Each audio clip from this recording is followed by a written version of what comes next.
اور بڑے important issues ہیں. ایک تو یہاں UK میں ہے اور وہ ہے بیٹلے اسکول جو ہے, گرامر اسکول جو ہے, وہاں پر جو بچے ہیں ان کو ایک استاد نے ایسے کارٹون دکھائے ہیں جو کہ ہمارے نبی صلی اللہ علیہ وسلم کے ساتھ منسوب اس نے کیے ہیں.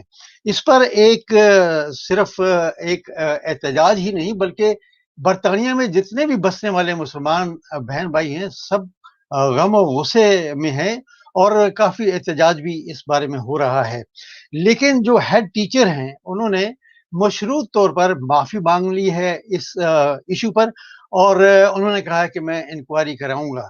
لیکن دوسری طرف آج کی خبریں جو ہیں وہ یہ ہیں کہ 10,000 سگنیچر جو ہیں وہ ٹیچر کے حق میں آئے ہیں کہ ہی از رائٹ. لیکن اب انکوائری جو ہے وہ سامنے کیا لائے گی اس پر آج ہم ڈسکشن کریں گے. جناب چودھری امتیاز حسین وڑائی صاحب جو ہیں وہ اسلام آباد سے موجود ہیں اور وہ جیو کے ساتھ منسلک ہیں, جیو پر ماشاءاللہ اپنا پروگرام بھی کرتے ہیں. وراج بھائی السلام علیکم. وعلیکم السلام جی, بہت شکریہ جاوید صاحب. امتیاز بھائی آپ کیا سمجھتے ہیں کہ جو ہماری حکومت ہے وہ اس پر کیا اقدام کر سکتی ہے, کس قسم کا احتجاج جو ہے وہ برطانیہ حکومت پہ کر سکتی ہے, آپ کیا سمجھتے ہیں کہ کیا کرنا چاہیے ان کو؟ جاوید صاحب بہت شکریہ, اس اہم موضوع کے اوپر آپ نے مجھے انوائٹ کیا. دیکھیے اس میں دو اینگل سے ہمیں دیکھنا پڑے گا.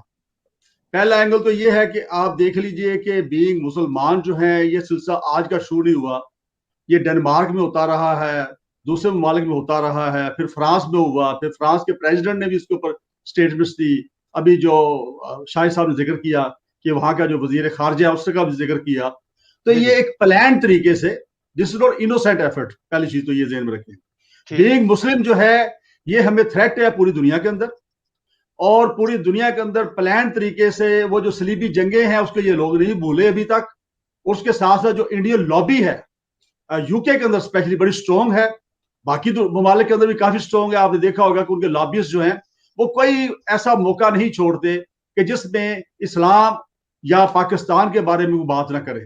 اصل میں آپ کو پتا ہے کہ پاکستان جو ہے ایک ایسی اسلامک اسٹیٹ ہے جو آئیڈیولوجیکل اسٹیٹ ہے, جو اسلام کے نام پہ وجود میں آئی, اور پھر اس کے پاس نیوکلیر ایسٹس ہیں, سب سے اسٹرانگ اسلامک اسٹیٹ سمجھا جائے گا اس کو. اور اس کے ساتھ ساتھ آپ دیکھ لیں کہ جو پاکستان کے اندر جو اس کی پروگریشن ہے جس میں سی پیک, چائنا کے ساتھ ریلیشن شپ, یہ سارے اس اینگل سے اگر ہمیں دیکھیں تو ہمیں یہ بات سمجھ میں آتی ہے کہ اس کے اوپر انڈیا جو ہے اس کے یقیناً پیچھے ہوگا. آپ دیکھیے کہ جب بھی انویسٹیگیشن ہوگی اس کے پیچھے انڈیا کی جو لابی جو UK کے اندر ہے وہ اس کو کرے گی.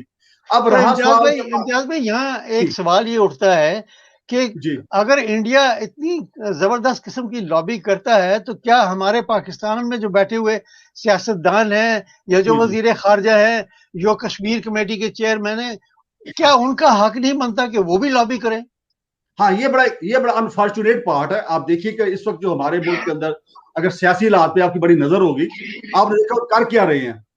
ایجنڈا جو ہے ہمارے ہاں پہ انفارچونیٹلی جو ہمارے پولیٹیشین جو مین سٹریم جو پارٹیز, جو پولیٹیکل پارٹیز ہیں, اور بلکہ تیسری پارٹی آپ JUF کو بھی لے لیں جو اسلامک پارٹی ہے, اور جس کے جو سربراہ ہیں وہ کشمیر کمیٹی کے 10 سال تک چیئرمین رہے ہیں. جی. اچھا, انہوں نے سوائے کشمیر کے باقی سارے کام کیے ہیں, ٹھیک ہے. اب اس کے اوپر جو یہاں پہ میں یہ سمجھتا ہوں کہ میرے اگر مختلف پروگرامز دیکھے تو اس کے اندر میں کئی بار پوائنٹ آؤٹ کرتا رہا ہوں کہ جو نیشنلزم کا اس کے اوپر غور نہیں کیا جاتا, بلکہ یہ اپنا جو مفادات ہے پرسنل اس کو یہ سامنے رکھتے ہیں اور اس کے لیے وہ کچھ بھی کر جاتے ہیں. آپ دیکھیں اس وقت وہاں پہ آپ کے UK کے اندر ہی بیٹھے ہیں ہمارے جو سزا یافتہ سابق وزیر اعظم ہے, وہ وہاں بیٹھ کے کیا کر رہے ہیں, یہ کچھ کر رہے ہیں نا, وہاں پہ لابیز کر رہے ہیں, انڈین کے ساتھ ریلیشن شپ ہے. اب چلتے آگے, اب دیکھیے کہ جو گورنمنٹ ہے ہماری موجودہ, اس میں آپ نے دیکھا ہوگا کہ لاسٹ ایئر جنرل اسمبلی میں خطاب کرتے ہوئے پرائم منسٹر آف پاکستان نے بڑی بھرپور طریقے سے اس ایشو کو ایڈریس کرنے کی بات کی تھی, اور اس میں پوری اقوام عالم کو کہا تھا کہ بھی جس طرح ہم احترام کرتے ہیں. اب ہمارے لیے پرابلم یہ ہے کہ ہم ان کے عقائد کا مذاق نہیں اڑا سکتے, کیونکہ ہم حضرت عیسیٰ کو اللہ کا پیغمبر مانتے ہیں, بالکل پیغمبر مانتے ہیں. جی. اب ہمارے لیے مجبوری ہے کہ ہم اس میں ان پہ بھی ایمان رکھتے ہیں نا, تو ہم اس کا تمسخر نہیں اڑا سکتے. اب اس میں کرنا یہ چاہیے کہ ایک تو اتحاد کا مظاہرہ کرنا چاہیے مسلمانوں کو, اور اس کے اندر جو ایکچولی ان کا مقصد دو ہیں اس کے اندر, ایک تو تضحیق کرنا, مسلمانوں کے جذبات کو آپ کہہ لیں کہ روندنا, اس کے ساتھ ساتھ جو ینگ جنریشن ہے, جو مسلمان بچے ہیں, ان کے اذہان کے اندر جو ہمارے عقائد ہیں ان کے بارے میں غلط فہمیاں پیدا کرنا ہے. اور اس کے اندر آپ نے دیکھا جو قادیانی فیکٹر ہے یہ بہت اہم ہے, اور قادیانی فیکٹر جو ہے یہ ہر جگہ پہ ان کی بھی کافی اسٹرانگ ہولڈز ہیں. یہ بھی آپ نے دیکھا کہ ان کو امریکہ کے اندر بھی پذیر آئی ہے, جرمنی کے اندر بھی ان کا کافی اسٹرانگ ہولڈ ہے, اسرائیل بھی سپورٹ کر رہا ہے. تو یہ ساری قوتیں ملی ہیں, یہ نیکی اور بدی کی قوتیں ہمیشہ چلتی رہیں گی. لیکن میں سمجھتا ہوں کہ اس کے گورنمنٹ آف پاکستان کو بڑا اسٹرانگلی یو کے گورنمنٹ کے ساتھ اس معاملے کو ٹیک اپ کرنا چاہیے, ہماری جو وزارت خارجہ اس کے ذریعے سے, اور اس کے ساتھ ساتھ ان کو یہ بتانا چاہیے کہ بھی ٹھیک ہے, ذاتی رائے کا مطلب یہ نہیں ہے کہ آپ کسی کا مذہب جو ہے اس کے اوپر تمسخر اڑائیں. اور اس بالکل کے صحیح. بعد ان کی دل بالکل آزاری بالکل. یو کے کے اندر جو ایسا میں بات ختم کر رہا ہوں, یو جی کے جی. کے اندر یو کے جو ہے وہاں صرف اب یو کے لوگوں کا وہ ملک نہیں رہا, اس کے اندر پوری دنیا سے لوگ آباد ہیں, اور تمام مذاہب سے, سکھ بھی وہاں پہ ہیں, ہندو بھی وہاں پہ ہیں, بالکل مسلمان بھی بالکل. وہاں پہ ہیں, ٹھیک ہے نا. تو وہاں پہ جو ہے برداشت زیادہ ہونی چاہیے, اور وہاں پہ ایک دوسرے کے عقیدے کا احترام زیادہ کرنا چاہیے میرا خیال. بالکل بالکل. وہ کہتی ہے نا جی کہ اپنا دین نہ چھوڑو اور دوسروں کے دین دوسرے کو جو ہے چھیڑو نہیں. اس کی عزت کرو. جی کہ ہمارے جو 56 ممالک ہیں اسلامک ممالک, وہ کیوں نہیں ایک ہو کر کھڑے ہوتے. یہاں میں یو کے کی بات کرتا ہوں, شیفیلڈ میں کم از کم نہیں تو 35-36 مساجد ہیں, لیکن کبھی ایک دوسرے کی مساجد میں جا کے انہوں نے نماز نہیں پڑھتے, تو پھر یہ ایکا کیسے آئے گا؟ دیکھیں یہ ایک انفارچونیٹ ہے بڑا. اس کے اوپر آپ دیکھیے کہ اگر کہ اس وقت جو مسلمان ہے ایک تو وہ فرقوں میں بٹ چکا ہے, پہلی چیز تو یہ ہے اس کے اندر. اچھا وہ بھی خیر سازش تھی. آپ نے دیکھا کہ جب ہندوستان میں مختلف مواقع پہ مسلمانوں کو تقسیم کرنے کے لیے مختلف فرقے وجود میں آئے, اور اس کے اندر پھر آپ نے دیکھا کہ مختلف جو ہمارے جو آپ کہہ لیں کہ درسگاہیں تھیں ان کے نام سے ایک الگ الگ تشخص بن گیا. اس وقت آپ دیکھیں کہ 4 فرقوں کے علاوہ کئی فرقے بن چکے ہیں چھوٹے چھوٹے مختلف. یہ ایک بڑی انفارچونیٹ بات ہے. مجھ سے کوئی پوچھتا ہے کہ تمہارا سیکٹ کیا ہے, میں کہتا ہوں جی مسلمان. کہتے مسلمان. کون جی سا جی. مسلمان؟ میں کہتا ہوں جی وہ مسلمان جو حضرت نبی پاک حضرت محمد صلی اللہ علیہ وسلم کے زمانے میں تھا, جو خلفائے راشدین کے زمانے میں تھا, میں وہ مسلمان ہوں. یہ بڑی ایک ضرورت ہے اس کی. اب آپ دیکھیے کہ یہاں پہ ایک دکانداری بنی ہے, مذہبی دکانداری بنی ہے. یہ وہ سارے لوگ ہیں جنہوں نے پاکستان بننے کی مخالفت کی تھی. آپ دیکھ لیے اٹھا کے تاریخ اٹھا کے دیکھ لیں کہ بڑے افسوس سے کہنا پڑتا ہے کہ میں مفتی صاحب یہاں موجود ہے, ان کے ساتھ میں انتہائی احترام کے ساتھ بات کر رہا ہوں کہ اس کی طرف ہمیں توجہ دینا پڑے گی. ہمیں مسلمانوں کو یونائٹ کرنا پڑے گا, ہمیں فروئی اختلافات کو دور کرنا پڑے گا, ورنہ ہم سیپریٹ ہو کے الگ الگ ہو کے چھوٹی چھوٹی قوتیں بن کے مارے جائیں گے. اور جو ہمارے دنیاوی مقاصد ہیں, آپ دیکھیے اس وقت جو پوری دنیا ہے اس کے اندر 2 طرح کی چیزیں چل رہی ہیں. ایک تو اسلام کے نام سے ہے جس میں پاکستان شامل ہے, ترکی شامل ہے, آپ کے سامنے ملیشیا جو ہے اس کے اندر بھی وہ بات ہوتی ہے, دین کی بات ہوتی ہے. لیکن انفارچونیٹلی ہمارے کچھ ممالک ایسے ہیں جہاں پہ وہ دنیا کی زیادہ بات ہوتی ہے. ہاں دنیا بھی چاہیے, دین بھی چاہیے, ظاہر بات ہے, لیکن دین جو مقدم ہے, دین جو ہے وہ ہمارا اصل مقصد ہے, باقی صحیح ہے. معاملہ جو ہے اینڈز ٹو مین ہے, ٹھیک ہے نا. تو اب بالکل یہ بڑا ضروری ہے کہ پاکستان کے اندر جو ہمارے علماء کرام ہیں اور ہمارے جو پولیٹیشنز ہیں ان کو چاہیے کہ یہ دنیا 4 دن کی ہے, آج سانس چلا گیا تو پاسٹ ہو گیا. تو بالکل. روز لوگ ہماری سے جدا ہوتے ہیں. یہ کورونا وبا جو آئی ہے میرا خیال ہے کہ یہ مجھے لگتا ہے کہ اللہ معافی دے, آدھی دنیا تو یہ صاف کر کے جائے گی میرا خیال ہے. اللہ جس معاف حساب کرے, سے اللہ آپ معاف دیکھیے کرے. کہ دنیا سے لوگ جا رہے ہیں, کتنے ملین لوگ جو ہے وہ اس وقت تک انتقال کر چکے پوری دنیا کے اندر. بالکل پاکستان میں صحیح. روز ایوریج 60 لوگ جو ہیں وہ ان کا انتقال ہو رہا ہے. اچھا پھر بھی بڑے افسوس کی بات ہے کہ ہم اس چیز کو نہیں محسوس کر رہے. اور آپ نے نوٹ کیا ہوگا کہ پاکستان کے اس کے باوجود جلسے بھی جاری ہیں, جلوس بھی جاری ہیں, سیاسی ایکٹیویٹیز بھی جاری ہے, لوگ مرتے صحیح ہیں تو مرے, لوگوں کو کورونا لگتا ہے تو لگے. تو یہ ساری صحیح. سیلفش اپروچ ہے. اور چلے سیلفش صحیح اپروچ ہے. جوید امتیاز صاحب اس بھائی اس. وقت ایک جی جملے سے جی. میں کمپلیٹ کرتا ہوں. جی جی. سیلفش اپروچ اس وقت تک ختم نہیں ہوگی جب تک ہم یہ محسوس نہیں کریں کہ یہ جو زندگی ہماری یہ ٹرانزٹ ہے, یہ بالکل ٹرانزٹ ہے. صحیح. جیسے آپ یو کے آتے ہیں نا تو رستے جی میں جی. آپ تھوڑی دیر 4 گھنٹے 5 گھنٹے دبئی میں یا کسی اور جگہ پہ جہاں کی ایئر لائن ہو ایک ٹرانزٹ پیریڈ گزارتے ہیں. تو یہ لائف ٹرانزٹ ہے. جب بالکل تک صحیح یہ ہے. صاف نہ ہوگا ہم اکٹھے نہیں ہوں گے, اور جب تک مسلمان اکٹھے نہیں ہوں گے اسی طرح مار کھائیں گے. صحیح ہے. بالکل صحیح کہا آپ نے. آپ کیا سمجھتے ہیں کہ ہماری یہ انتظامی جو ہے, ہمارا انتظام جو ہے وہ اس کا ذمہ دار ہے, ہماری انتظامیات جو یعنی جو انتظامی امور رکھنے والے ہیں, کیا ان کا یہ ان کی غفلت ہے یا ہمارا سماجی یہ ایک ایشو ہے؟ یہ جب سب دونوں ہیں. پہلی چیز تو یہ کہ یہ وہ یہاں پہ تو ایسے ایسے واقعات ہوئے ہیں، شرمناک واقعات، کہ آپ دیکھیں کراچی میں ایون جو ڈیڈ باڈیز ہیں ان کے ساتھ زنا کیا گیا، آپ نے دیکھا، اور پکڑے گیا جو مجرم ہے اس کے اندر. تو یہ تو درندگی ہے، جنونیت ہے، اس میں کوئی شک نہیں ہے. اور اس کے اندر میں سمجھتا دو تین چیزیں کرنے کی ہیں. ایک تو پوری سوسائٹی کو اس کے اوپر کام کرنا پڑے گا. خالی آپ نے دیکھا کہ پولیس ہو یا انتظامیہ ہو، وہ ہر جگہ پہ ہر وقت موجود نہیں ہوتی. اس میں پوری سوسائٹی جو ہے، پیرنٹس کے اوپر بڑی ذمہ داری آتی ہے، گھر کے اندر جو بڑے ہیں ان کی بڑی ذمہ داری آتی ہے کہ وہ بچیوں کو اور بچوں کو بھی، ایون بچوں کے ساتھ بھی واقعات ہوئے تو ان کے خاص طور پہ ان کی نگرانی کرے، ان کی دیکھ بھال کرے، ان کے ساتھ رہے، ان کو اکیلا نہ کہیں جانے دیں. پہلی چیز تو اس کی ضرورت ہے. دوسری یہ کہ قانون جو موجود ہے اس کے تحت آپ نے دیکھا کہ زینب کا جو قاتل تھا اس کو سزائے موت ہو گئی، وہ دنیا سے جا چکا ہے، جہنم واصل ہو چکا ہے. اس کے ساتھ ساتھ اس طرح کے کئی واقع، لیکن میں سمجھتا ہوں اس میں تھوڑی امینڈمنٹ کی ضرورت ضرور ہے کہ اس کو سر عام پھانسی جو ہے، آپ کو یاد ہوگا کہ جنرل ضیاء الحق جیسا بھی تھا، لیکن اس کے زمانے میں ایک جی پپو تھا بالکل بچہ، اس کے بالکل قاتلوں بالکل. کو سر عام پھانسی دی گئی تھی.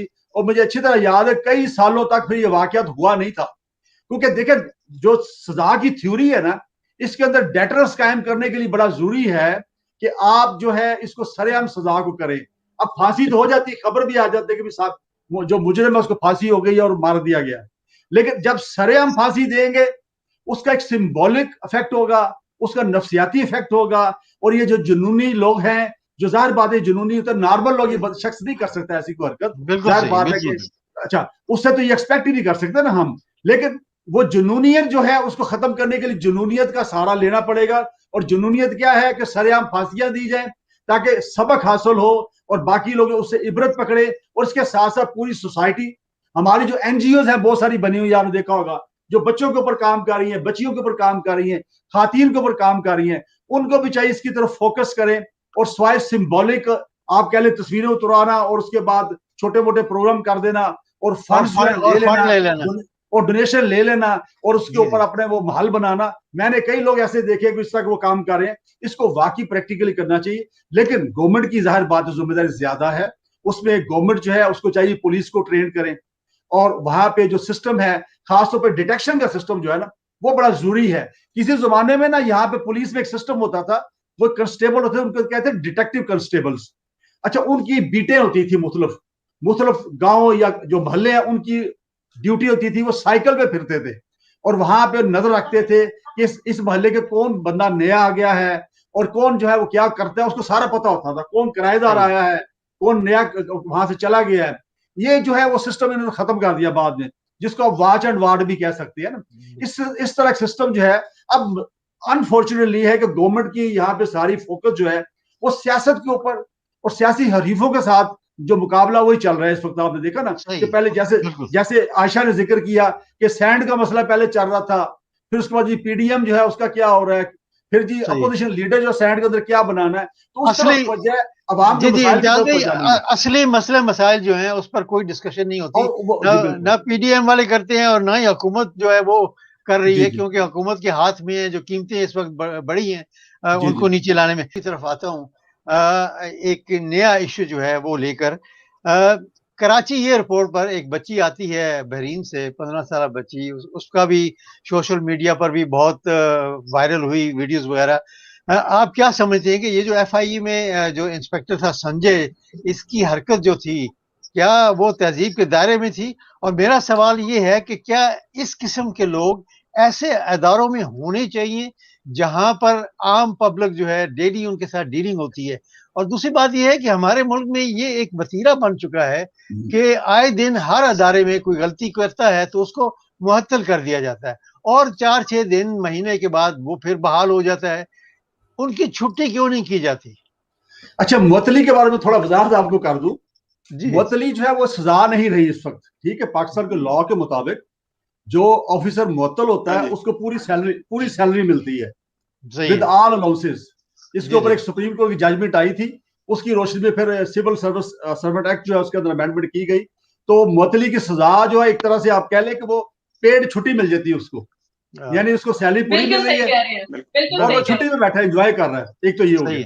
اب دوسرا یہ کہ یہاں پہ انفارچونیٹلی یہ ہے کہ جب کوئی ایک امپلائی جو ہے یا کسی محکمے کا آفیسر ہے, چاہے پولیس کا ہو یا کسی اور محکمے کا ہو یا ایف آئی اے کا ہو, اگر وہ کوئی غلطی کرتا ہے تو عام طور پہ دیکھنے میں یہ آتا ہے کہ اوپر جو جتنے بھی سینئر آفیسر ہوتے ہیں وہ اس کو بچانے میں لگ جاتے ہیں ایک طریقے سے, اور وہ اپنے آپ کو سول سرونٹ نہیں سمجھتے وہ. اچھا, اب یہ کام کس کا ہے؟ یہ کام ہے پولیٹیکل لیڈرشپ کا. یہ کام ہے آپ کہہ لیں کہ جو منسٹرز ہیں ریلیونٹ, جو عوام کے نمائندے وہاں پہ بیٹھے ہیں, یہ کام ہے ہمارے جو ایم این ایز ہیں یا ایم پی ایز ہیں, ان کا کام ہے جو عوام کے نمائندے ہیں جنہوں نے عوام کے سامنے جواب دہی کرنی ہوتی ہے. اب یہ جو ایف آئی اے کے آفیسر کی حرکت ہے یہ انتہائی قابل مذمت ہے. اور دیکھیں ایک ایسی جگہ پہ وہاں پہ بیٹھا ہے کہ جہاں پہ ہر طرح کے لوگوں نے آنا ہے, پبلک ڈیلنگ ہے, وہاں پہ بچیاں بھی آئیں گی, بچے بھی آئیں گے, بڑے بھی آئیں گے, چھوٹے بھی آئیں گے, ہر طرح کے لوگ آئیں گے نا.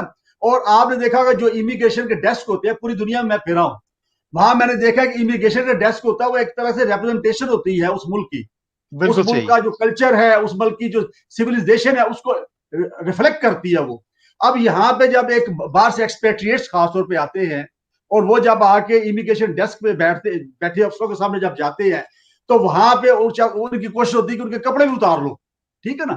تو اس لحاظ سے کرپشن بہت عام ہے.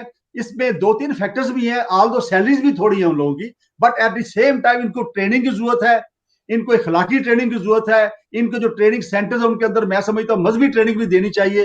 ان کو بتانا چاہیے کہ جو دیکھیں ایک شخص جو ہے جب وہ پبلک کو ڈیل کرتا ہے تو وہ تو بڑی سیدھی سی جنت کما سکتا ہے نا. وہ اگر آپ اچھا اخلاق پیش کرے اور ان کے ساتھ اچھی ڈیل کرے تو وہ خواہ کا ثواب ہے اس کے اندر. تو اب یہ ہے کہ اس شخص کے خلاف, اس آفیسر کے خلاف جو جونیئر آفیسر ہے اور ینگ ہے, اتفاق کی بات ہے, پڑھا لکھا آدمی لگتا ہے دیکھنے میں, ایسے شخص کے سے اگر یہ ہوا ہے تو اس کا مطلب یہ ہے کہ اس کے خاندان میں پرابلم ہے, اس کی ٹریننگ میں پرابلم ہے, اس کے جو انچارج ہیں آفیسر ان کی پرابلم ہے.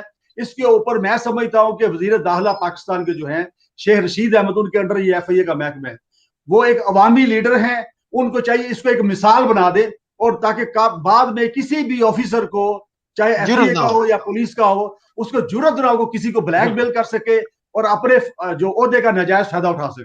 گفتگو آپ نے سنی.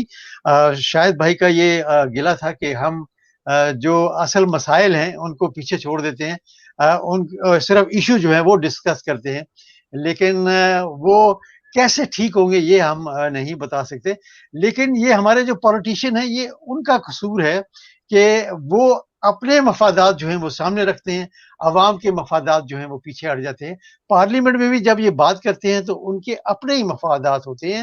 اور میں ہمیشہ یہ کہتا ہوتا ہوں کہ آج تک ہم جو لیڈران پاکستان بنا گئے ہیں ان کے علاوہ آج تک کوئی ایسا لیڈر نہیں آیا پاکستان میں جو پاکستان کی عوام اور ملک کا خیال کرے, دل سے خیال کرے, دماغ سے خیال کرے اور یہ کہے کہ سب سے پہلے پاکستان. تو تب شاید ہمارا جو پاکستان ہے وہ صحیح سمت میں چل سکے. اگلے پروگرام تک مجھے اجازت دیجیے گا. امید کرتا ہوں کہ آپ کا بہت بہت شکریہ کہ آج کا جو پروگرام ہے اس میں آپ کو کافی گفتگو سننے کو ملی ہے, انفارمیشن ہم نے دی ہے, لیکن اس کے حل جو ہے وہ بھی انشاءاللہ آئندہ پروگراموں میں ہم کچھ ایسے لوگ لائیں گے جو بتائیں گے کہ اس کے حل کیا ہے.